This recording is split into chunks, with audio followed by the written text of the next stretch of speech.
All right, guys, Thom Hunt here in the kit room. We're back after probably nearly a year off from the channel. Busy life, busy family life, busy work life, busy tournament fishing. I did want to put it on the back burner, but always wanted to return back to the channel. So today's subject is going to be about how to catch big perch in the summertime. Warm water situations. I've done a previous video on how to catch them in cold water situations, and they're going to be those perch which are the big fat ones. You know, they've got loads of their winter weight on at this time of year. So we're just coming into the 1st of July now, but anywhere from kind of late May and June all the way through to August really. You really have to think about your big perch fishing differently. There's a lot of places that you can catch lots of small fish. The big ones tend to be a little bit elusive at this time of year. But I think let's get into a few of those tips, because I've got tips from everything from the right types of baits to use, your methods about how you cover water, time of day, and what you're looking for, and all that type of stuff. But I've got to admit, it's absolutely sweltering at the moment. It's 30 odd degrees, and yeah, like, it makes fishing during the middle of the day pretty tricky. So to start with, we're going to move on to baits. Now, in the winter time, classic Ned fishing, classic creature bait fishing, scraping along the bottom low and slow is generally how I like to do it. And I've always said, in the winter time, when you get a warm front or a sort of a stormy front come through, you might go from like 2 or 3 degrees or 4 degrees air temperature for a long time, quite a few frosts overnight. If you end up getting those periods that come through where it might go up to like 10 or 12 degrees, which is quite warm really, the water temperature only creeps up a little bit, but that general warm front that comes through for a few days in the winter is the time that your power baits can come out. And I always say, as things are going on the way up, that's when your power baits tend to be quite good. So there is my general kind of perch fishing in the summertime is based around a lot of power bait fishing. So let's go through a few of them to start with. Let's go through, probably my number one would be a Westin blade bite. So a chatterbait allows you to fish soft plastic, allows you to fish a lot of different depths in the water, from right up shallow down to dropping it down. These ones are also tungsten head, so they're really nice and compact. The blade gets working absolutely immediately, and you start to feel that thump on there. And they've got a really high quality skirt and a super high quality hook on them. They're super sharp and they're really, really awesome, these baits. We had them in kind of 14 gram, then we'd made a 9 gram, and this is the 7 gram version. So I tend to probably fish the 9 most of the time in really shallow venues, or if I've got a lot of weed, I'll go down to the 7 to keep it up in the water. But the 9 gram is a real good one. Maximum size for me for perch is really around about the 14 gram. You'll get the odd really greedy one go for the 21 gram version, fished a bit faster, but I wouldn't say that's my staple. My staple would be the 9 gram version. I think it's really, really versatile, from 2 foot to about 10, 12 foot of water, where you're going to really find most of them in the summertime. In terms of trailers, I've got the new Shad Tees pintail on there, which, if you've got no resistance in the plastic on the back, it's going to tend to hunt around a little bit more, be really erratic. If you want to swap it over to a paddle tail, a real favourite of mine is the Shad Tees Hollow in 8 centimeters. Absolutely fantastic. Not a super aggressive tail, so it doesn't really disturb the front too much. I've always said with chatterbaits, you've got such a high vibration at the front, you really want to try and match that with a paddle tail that can work at a high vibration rate as well. So I tend to avoid like a classic Shad Tees, a little bit too much belly roll, little bit too much of a big size tail. I find it doesn't quite marry up perfectly, but a Shad Tees Slim, definitely. On the 9 and the 14 centimeter, go for a 7.5 or a 10 centimeter Shad Tees Slim. Shad Tees Pintail, no resistance, or a Shad Tees Hollow 8 centimeter. Absolutely brilliant. So that's my first recommendation. Another recommendation is spinnerbaits. All right, so again, not used a huge amount in the UK. So where we've got pressured waters, offering something a little bit different in your power fishing can be absolutely magic. A spinning blade is always going to be amazing, even if you're just talking about a basic old school kind of MEPS style spinner. I grew up fishing those things and used to catch tons of perch on them and had a great time, and they're still as good today as they were 20 years ago. These more sort of modern versions, you can get them. This is a double willow style. I like the single willow style as well. Again, this is our tungsten head, super high quality skirt, really high quality made, and I've got the trailer hook on there as well. All right, so if you are getting a few short strikes, it comes with the trailer hook, this tungsten version. It's called the M Vibe Pro. Yeah, again, offer them something that's worthwhile. You've got to imagine when that water temperature is really high, you know, they sit around, they're a little bit lethargic. They don't really want to start chasing bait if it's going to be like a nibble, a morsel. I do that a lot in the winter time, especially when it's pressured. Downsizing can be fantastic. In the summertime, you know, you really want to try and keep to like fair sized baits, good sized baits, and this will get you, you know, you're not going to get millions of bites on it, but it will select out some of the bigger fish. So that's another cracker. And then a classic as well. I won't go on too much about it because I've been banging on about it for years, but the buzz bite in 5 and 6 centimeter, again, absolutely love them. 4 centimeter runs to about 4-ish foot. 5 centimeter goes to about 6 foot.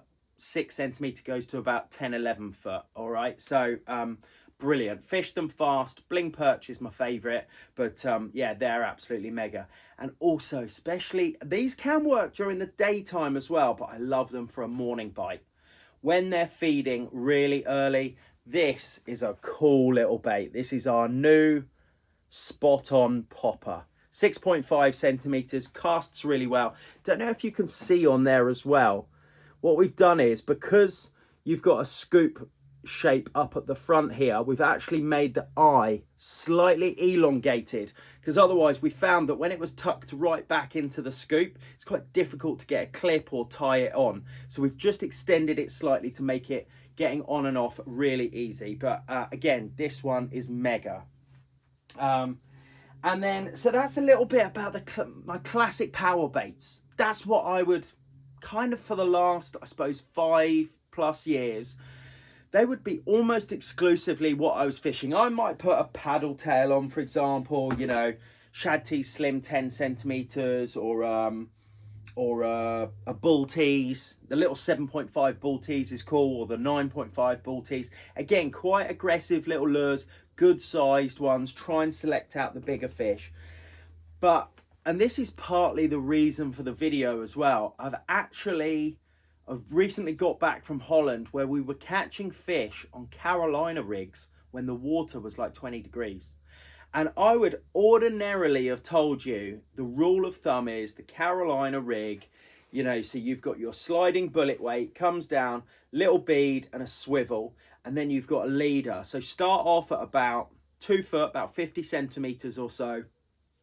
And then you've got your bait on an offset hook. There's no weight on it though. So you move the lead, you pick the lead up, or you can drag it across the bottom. And your Carolina Crecraw is coming across the bottom, but it's very, very easy for them to come down and suck it in when they're not in a big feeding mood. But there is a couple of tricks that I want to get across to you. When we were in Holland, you know, the perch fishing was really tough. And my natural thing was like, okay, I'm going to scale down. I'm going to finesse them a little bit. Absolutely didn't work. And so, you know, things like our 5.5 Crecraw Slim, the new ones, these guys here, made in TPE, can be absolutely fantastic, again, for small fish or scaling down in the right situation. But in warm water situations, that's not quite right. In fact, to be honest, even the 6.5, which is my go-to for perch fishing in the UK, when we were in Holland, I was fishing the 8.5, which is their standard, and I was actually even catching on the 10 centimeter Crecraw. This beast. And my thinking behind it is, so a little bit like I just mentioned a second ago, high protein bait, warm water situations, they have to try and gain more energy per strike, per chase, per hunt, however you want to call it or categorize it. They have to gain more energy than they expel.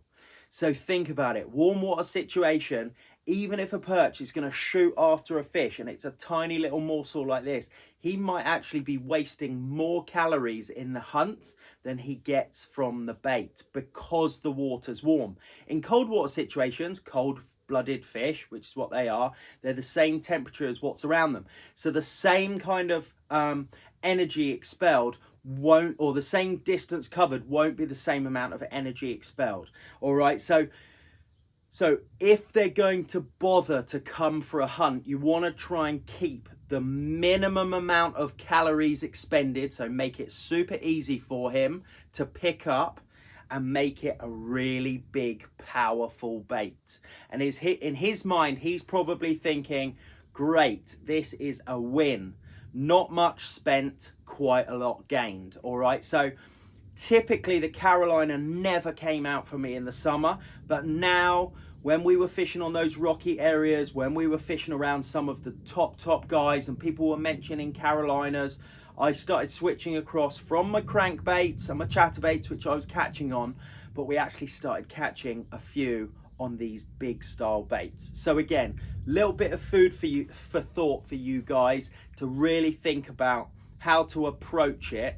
The only thing that I would say is quite tricky with this, because you're trying to offer a big bait that's quite easy and quite slow, it's not a method for covering water. All right, you kind of need to be a little bit confident, a little bit certain that you're in the right areas. All right, so especially if you're fishing around structure that you think that they're around, and more importantly, when we were in Holland, a lot of it is gravel banks and mussel beds. It's typically where they're looking for invertebrates and crayfish and other little morsels that are going to be in and around, little gobies as well, in and around those kind of rocky and muscly areas. All right, so if you're on a boat and you know those areas, or if you're fishing from the bank and you know those areas, do that. But the one tricky bit about perch fishing in the summertime, they're not shoaled up. They're often in, the big ones are only in schools of 1, 2 or 3 fish, whereas in the winter time they do shoal up, and you might find anywhere up to 6 to 10 might be in a big group together, which makes them a little bit easier to catch. When in the summer, when they're spread out, you know, you're looking, you've got to cover some water and you've got to find them. So that isn't the best method for covering water to find them, but it can be an amazing method if you know where they are. All right, but I really like that thinking, because that's something I've definitely learned recently. Same again with the Ned. We had a couple on the Ned. Again, I was downsizing. We've got our tiny little 5.5 centimeter super finesse Ned worm there. That's the standard that I use most of the time, which is the 7 centimeter.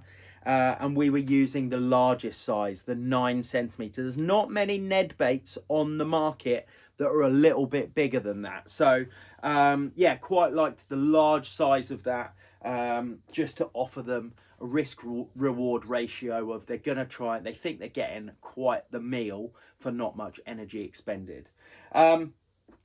However, probably should have covered this back when I was talking about power baits. You are going to get jack pike come up quite a bit. So make sure on any of those baits. So even top water, we got trebles. I'm not using fluorocarbon. I'm not using mono at all. Well, technically you shouldn't use fluorocarbon anyway, because it sinks. Yes, titanium sinks as well, but you've got to be able to just work the bait, keep the rod up, and you can still get the right action out of these, or a walk the dog style, like our spot on top walker. This is the spot on popper. So yeah, but it's super lightweight. Have a look here. We do these in 2.5 kilos. So it's about 5 or 6 pound in single strand titanium. And we do these lightweight ones up to about 6 kilo, I think it is. I think we do a 2.5, a 4.5 and a 6 kilo. So they last for ages. Titanium doesn't really bend out, so they stay nice and straight. You can catch tons of fish on the same trace. But you are, at this time of year, you're always going to get tangled up with any of these power baits, spinnerbaits, crankbaits, topwater even, definitely chatterbaits. You're going to be attracting pike as well. So I virtually never go fishing in the summer without a wire trace on. You've got to, just for fish safety. And my last tip, guys, is sometimes we go out and in the middle of the day, you're thinking the water's warm, their metabolism's up. You would think that they're chasing a lot of the time. And you think to yourself, crikey, this is dead. It's dead as a doornail. Like, you can see a lot of food, and I think that can actually partly be one of the problems. There's so much natural food out for them at the moment. Insects, fry that's off the egg sac in sort of May and early June, so it's quite tiny, but huge clouds of them. Other invertebrates, crayfish, come out in numbers when the temperature raises up as well. So there's a lot of natural food for them. But I think it's quite dead in the middle of the day, because those perch are feeding heavily at the beginning of the day. The painful bit is that is quite often 4:30 to maybe 7:30 in the morning.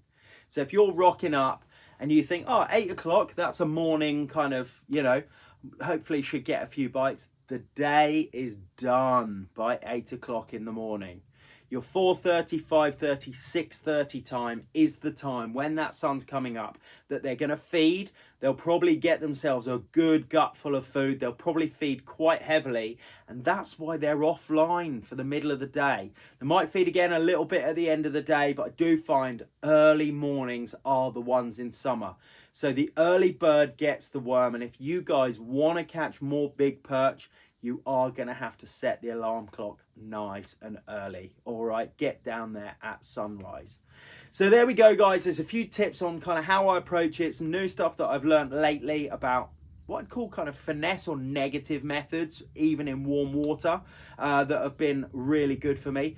And yeah, a little bit about power baits and stuff as well. So if you liked it, give us a thumbs up, give it a share, give it a like, give it a sub, as they say. And yeah, we're back after a year off. And pop in the comments below, what do you want the next video on? We're sweltering in the heat at the moment, but so let's try and keep it on topic for the summer. But yeah, pop it in the comments below. I'd love to chat to you guys. Until then, see you on the next one.